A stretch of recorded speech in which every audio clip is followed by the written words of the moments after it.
Buhay probinsya, nagpapatubig kami kasi halos tuyo na yung palayan.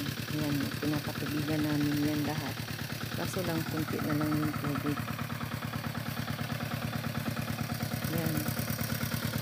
Buhay probinsya, papayag ka ba? Puro malunggay at saluyot ang ulam mo araw-araw. Yan. Doon banda, puro malunggay, puro malunggay. Yan, puro malunggay.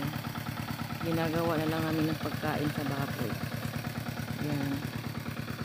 Mais at mani. Yan. Matuyo na. So, kailangan namin ng lagyan ng tubig. Kaya nagpapatubig kami. Yan.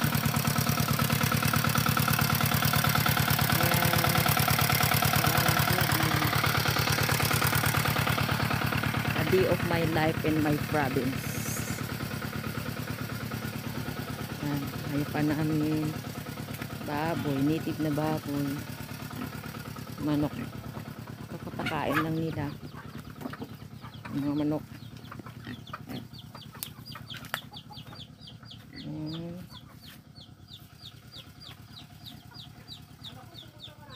Saan, banda?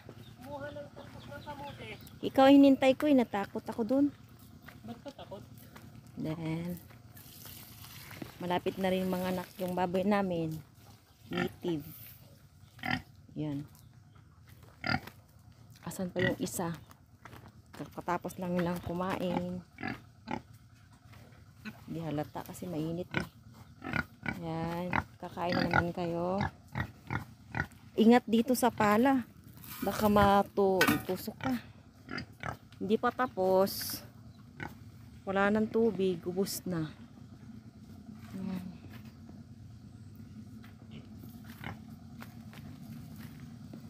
Baka kasi may aso na naman doon eh.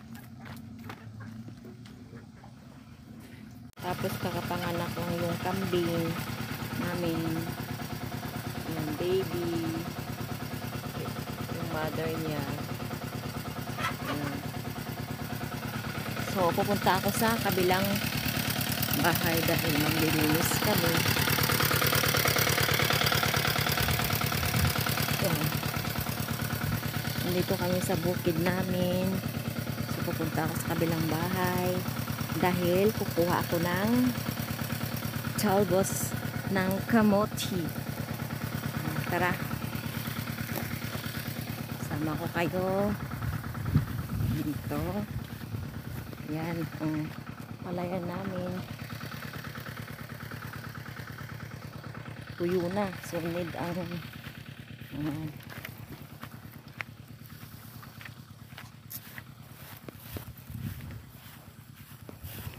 uy. Yan.